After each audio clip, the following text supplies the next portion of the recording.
One of the biggest changes we see in Breath of the Wild is a difference in technology. With the Sheikah Towers, runes, and even the Sheikah Slate, Hyrule seems to have evolved into a new era, an era of magic and technology. And behind this era of magic and technology are the Sheikah, a tribe known for protecting the royal family of Hyrule. But in Breath of the Wild, the Sheikah seem to be much more than just that, because in past games, the Sheikah tribe were barely mentioned. They served the royal family in secrecy, rarely ever to be seen. But in Breath of the Wild, we see them all throughout Hyrule, and this sure raises the question. For a tribe that lived in secrecy since the beginning of Hyrule's creation, why is it that in Breath of the Wild, that's the complete opposite? Well, what if this was in a different timeline? A timeline where the Sheikah didn't serve in secrecy, but were the guardians and protectors of Hyrule. And with the possibility of an alternate timeline after Skyward Sword, the events leading to Hyrule's establishment could have changed dramatically, making the outcome of Hyrule turn out much different than what we know as it is. And all this could make sense. We've seen different outcomes to Hyrule in the timeline split after Ocarina of Time, and each of the timelines, the adult, child, and the downfall timeline, are far different from each other. So, if we take a look at the end of Skyward Sword, where Link went to the past to defeat Demise, sealing him away in the Master Sword and returning to his present time, it could have resulted in the past timeline to evolve much differently than what we know in Hyrule. A timeline where the Sheikah tribe is known throughout the land of Hyrule and use their powers to create surrounding towers and other tech that we see in Breath of the Wild. But why a world so advanced in technology and magic? Or a world where the Sheikah isn't a secretive tribe? This is the first time we've seen something like this, right?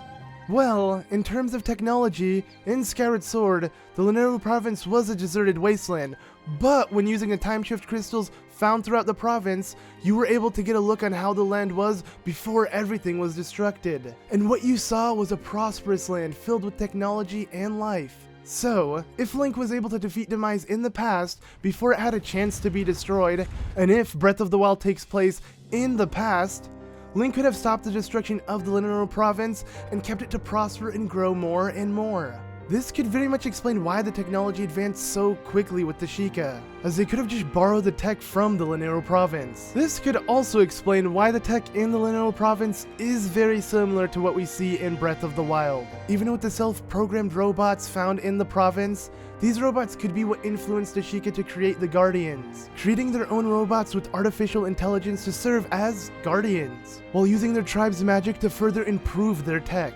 leaving this alternate Hyrule to evolve using technology found from the Hyrule province and further growing it. And with the new Life in the Ruins trailer that Nintendo revealed for Breath of the Wild, I feel like this further backs up the theory, with it showing an army of Guardians lining up in front of Hyrule Castle, as this could have been the Sheikah's doing to use them to fight against Calamity Ganon during this war. So yes, they could have been allies at one point, before they turned evil. And by evil, I mean before Calamity Ganon could have controlled them, as we see these evil guardians light up red, similar to the giant bird-shaped ship that is seen in the trailer. With its design looking very similar to the Sheikah, it also lights up red, indicating that it could have turned evil.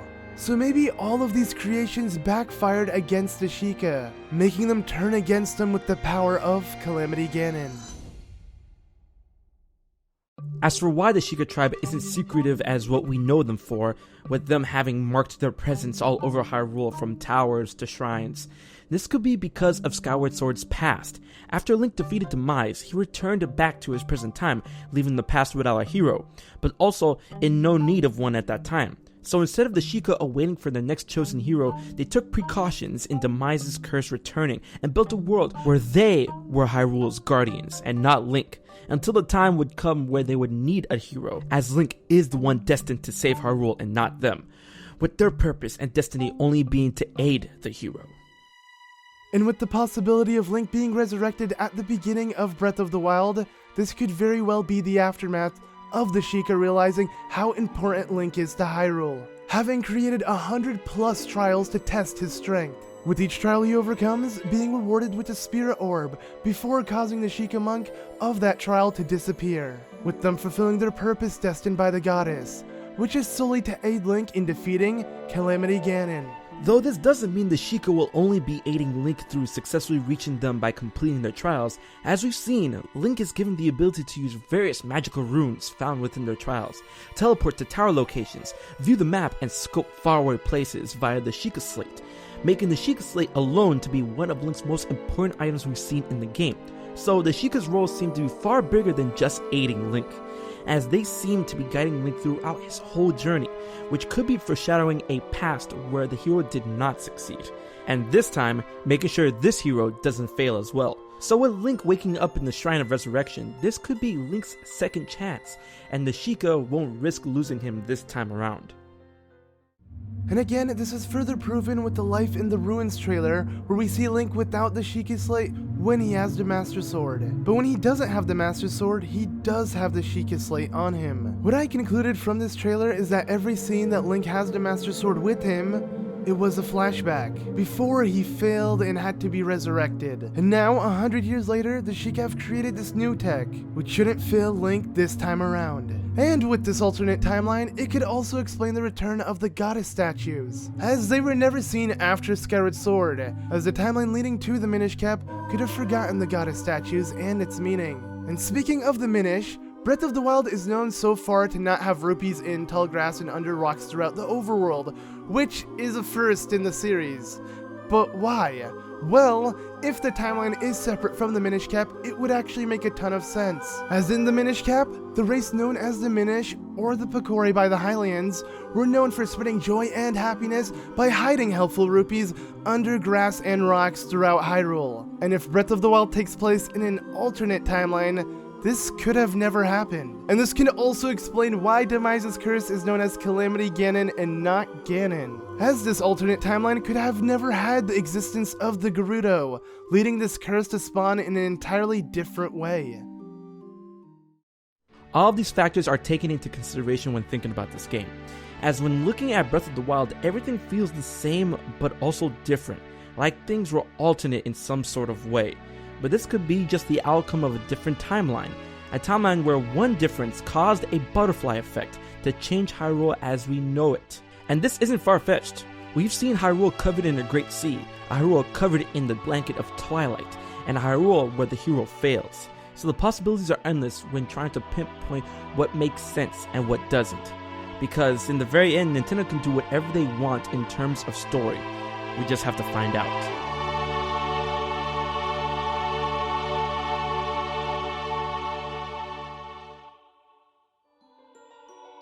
And think about it, this Hyrule has shown so many similarities to all the titles within the Zelda universe, but doesn't correlate with just one. So this could overall be the kingdom being established differently, just a different take on Hyrule. Not convinced yet? Well, there's still another theory for you to watch. Up on HMK's channel, we have a theory where we go into the end of the cycle, which is the end of Demise's curse, and what led to the speculation in the first place. So yeah, make sure you watch that part, because to get the whole perspective of this theory, you need to watch all 2 parts. So check out HMK, subscribe to him, he does a lot of awesome Zelda theories, and Kingdom Hearts, which is a series I definitely want to check out on the channel as well, so make sure you check him out if you're into that. Anyways, thank you all so much for watching. I had a lot of fun doing this, as well as just collabing with HMK. Do expect more projects with him in the future, but in general, let me know what you guys think of this and what you want to see me cover next, with someone or just by myself. Overall, I have fun, you know, theorizing and just kind of putting together these videos. They are very fun to make, and it's kind of like a breath of fresh air to do. So I really hope you guys enjoy these types of videos, and overall I'm looking forward to more, because yeah, like I said, I just overall really enjoy making these. So to show your support, make sure to leave a like. Don't forget to subscribe to HMK, as he was a huge part of this theory, and he has a whole lot of theories, as well as the end of the cycle theory, which I'm in on his channel, which is a must watch if you already watched this video. So don't forget to watch that, you know, and yeah, show your support to HMK, show your support to this video, and let me know what you think of it in the comments. Thank you all so much, and yeah, hopefully I'll make more of these in the future, because overall, I had a blast making this, and yeah, thanks again so much for watching. I've been ZeldaMaster, and I'll see you all in another video. Bye!